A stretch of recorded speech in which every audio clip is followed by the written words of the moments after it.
अस्सलाम वालेकुम दोस्तों, नसीब मोहम्मद प्रॉपर्टी नेटवर्क और होमी प्रॉपर्टीज़ की तरफ से आपको अपने चैनल पे खुशामदीद कहते हैं। इस वक्त जो हमारे पास मेहमान आपके सामने नज़र आ रहे हैं, अरशद अवान साहब CEO होमी प्रॉपर्टीज़ और पाकिस्तान के जाने माने रियल्टर्स कोच हैं। इनसे हम आज डिस्कस करेंगे। बड़ी मुश्किल से हाथ में आए हैं, नॉर्मली इनके पास टाइम नहीं होता, तो इनसे हम डिस्कशन करेंगे आजकल के करंट सिचुएशन के हवाले से। और आजकल जो सूरत हाल चल रही है, हर बंदे के माइंड में है कि इन्वेस्टमेंट की जाए तो कहाँ की जाए। तो ये वाला क्वेश्चन हम आज इनसे करते हैं। अस्सलाम वालेकुम सर। वालेकुम अस्सलाम। कैसे नसीब, खैरियत से? अल्लाह का शुक्र है सर, खैरियत अल्हम्दुलिल्लाह। है सर। अच्छा सर, पिछले दिनों आपकी कासिम अली शाह फाउंडेशन में भी आप हमने वीडियो देखी, वहाँ पे जो आपने आइडिया दिया कोचिंग के हवाले से, सबसे पहले तो आप मुझे उसके हवाले से थोड़ा सा ब्रीफ करेंगे। देखिए, रियल स्टेट की कोचिंग के हवाले से जो उस वक्त उस वीडियो में भी मैंने शेयर किया, बेसिकली रियल स्टेट की मार्केट में इस वक्त ट्रेनिंग और कोचिंग की बहुत ज़रूरत है। बहुत बड़ा गैप है, कम्युनिकेशन का गैप। मसलन जो लोग रियल स्टेट में इन्वेस्टमेंट कर रहे हैं उनका कम्युनिकेशन लेवल डिफरेंट है, उनको एनालिसिस फाइनेंशियली डिफरेंट चाहिए होती हैं। और जो रियल स्टेट ऑफिस में इस वक्त लोग हैं उनको जब वो कम्युनिकेट करते हैं तो कम्युनिकेशन में एक गैप आ जाता है। तो इस गैप को हम फिल करने की कोशिश कर रहे हैं। चले, सही है। व्यूवर्स, जिन लोग इंटरेस्टेड है इस हवाले से, वो रियल्टर्स कोच के वेबसाइट पे भी जा सकते हैं और रियल्टर्स कोच के जितने भी उनके एक्सेस के लिए जो अगर गूगल पे सर्च करेंगे तो हमारा सारा आ जाएगा, उसके ऊपर आप एक्सेस करते हैं। बाकी इन्फॉर्मेशन के हवाले से अब जो ज़रूरी चीज़ है उसकी तरफ आते हैं। क्लाइंट्स के माइंड में इस वक्त एक क्वेश्चन है कि करंटली पाकिस्तान की जो मौजूदा सूरत हाल में इन्वेस्टमेंट की जाए तो कहाँ पे की जाए। सर, आपका क्या ख्याल है इस हवाले से? देखिए, रियल स्टेट के हवाले से अगर आप देखते हैं तो पिछले 4 महीने से रियल स्टेट की मार्केट बहुत स्लो हुई है। और उसकी रीज़न ये है कि एक तो हमारी इकानमी में अच्छा खासा इशू रहा, हाइपर इन्फ्लेशन रहा, और फिर डॉलर का जो एक्सचेंज रेट है वो कंट्रोल नहीं हो रहा था।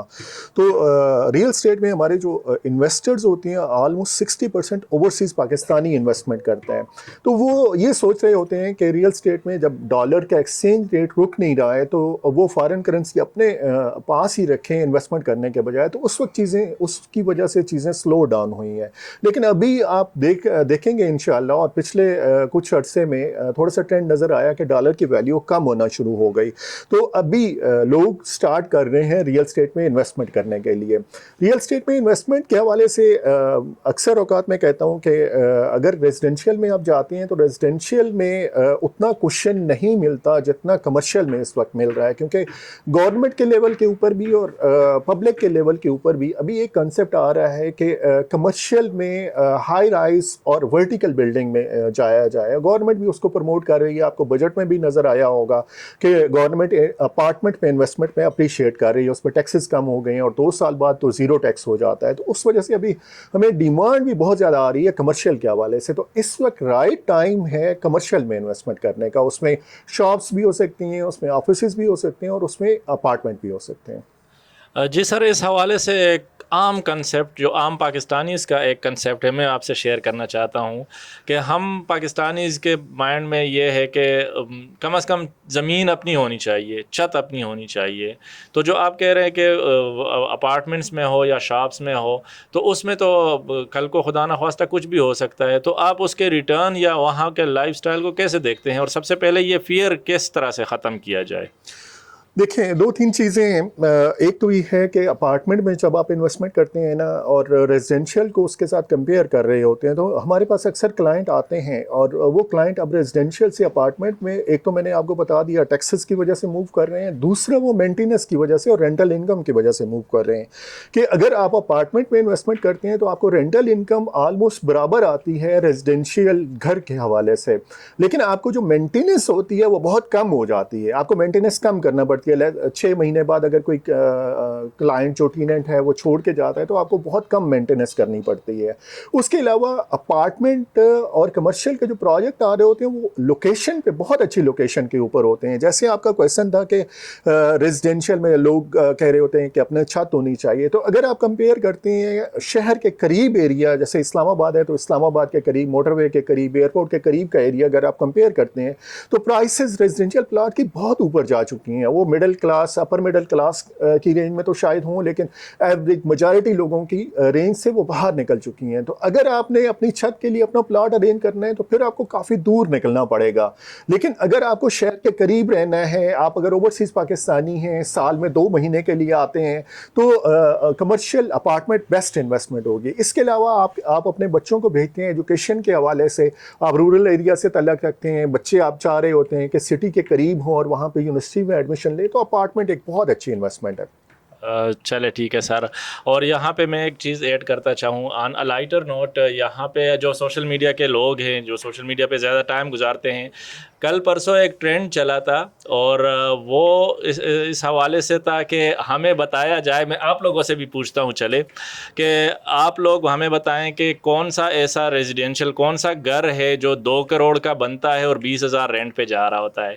और इसका क्वेश्चन का आप सब लोगों को पता है, कल परसों जिस तरह से सोशल मीडिया पे इस चीज़ का हंगामा हुआ था कि 2 करोड़ में पाकिस्तानी घर बना देते हैं और उसको 20,000 रेंट पे दे देते हैं। तो उससे बेहतर है कि 50 लाख में बंदा फ्लैट ले ले और उसको 25,000 रेंट पे दे दे, जिस तरह अरशद साहब बता रहे हैं।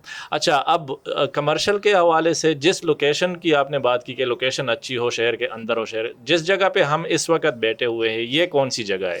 ये फैसल टाउन का बी ब्लॉक है। बी ब्लॉक का मेन मरकज़ में इस वक्त हम बैठे हुए हैं। मोटरवे इंटरचेंज के बिल्कुल करीब है। जब आप इस्लामाबाद से पेशावर ट्रेवल कर रहे होते हैं और इस्लामाबाद टोल प्लाजा पे आके खड़े होते हैं, तो आपके राइट साइड पे फैसल टाउन है, आपको साइनेज भी नज़र आती है, और सी पैक के बिल्कुल करीब है, इस्लामाबाद एयरपोर्ट के करीब है।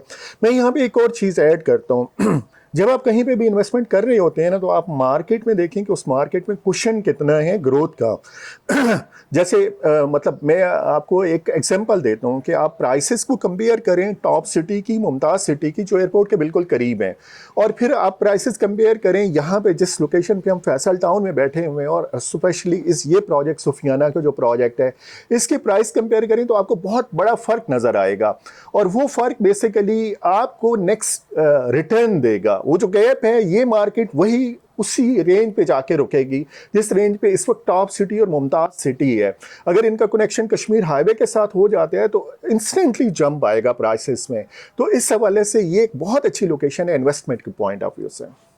जी, ये बड़ी अच्छी अट्रैक्शन वाली चीज़ है और मेरा ख़ुद दिल कर रहा है, इंशाल्लाह मेरा ख़ुद इसमें इन्वेस्टमेंट करने का इरादा है। अच्छा, थोड़ा सा और ब्रीफली सोफियाना के बारे में काइंडली बताएंगे सर?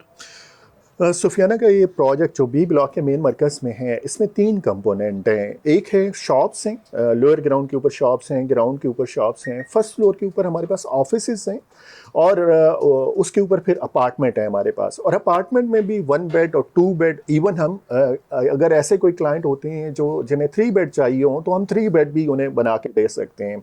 और यहाँ पे एक और एडवांटेज मैं आपको इस प्रोजेक्ट का बताऊँ कि आपने अक्सर नोट किया होगा कि हाई राइज में अपार्टमेंट आ रहे होते हैं, और हाई राइज में जब आप इन्वेस्टमेंट करते हैं तो उसमें डिलीवरी का रिस्क इन्वॉल्व होता है कि अगर 4 ईयर का डेवलपर ने प्रॉमिस किया हुआ है तो 6 ईयर 8 ईयर पे चला जाता है। लेकिन अगर प्रोजेक्ट का साइज मीडियम या छोटा साइज होता है तो वो आपको डिलीवर जल्दी हो जाता है। और स्पेशली ये वाला जो प्रोजेक्ट है, ये तो ग्रे स्ट्रक्चर रेडी, अभी इंशाल्लाह नेक्स्ट ईयर में आपको प्रोग्रेस नज़र आएगी और हम डिलीवर करेंगे इंशाल्लाह। अच्छा, 2 चीज़ों का हमें बताएं कि एक तो इस प्रोजेक्ट के अंदर रहते हुए किसी को क्या फ़ैसिलिटीज़ मिल सकती है, और फिर इस लोकेशन पे जो फैसल टाउन है, यहाँ पे क्या फ़ैसिलिटीज़ मिल सकती है किसी को? देखिए, अगर कम्युनिटी फैसिलिटीज़ के हवाले से बात करते हैं तो यहाँ Faisal town already establish society है। सारी फैसिलिटीज़ अवेलेबल हैं, गैस अवेलेबल है, इलेक्ट्रिसिटी अवेलेबल है, पानी अवेलेबल है, कमर्शियल यहाँ पे अवेलेबल हैं। आप अगर फैमिली मूव करते हैं और इंस्टेंटली आप रहना शुरू कर देते हैं तो सारी फैसिलिटीज़ यहाँ पे अवेलेबल हैं।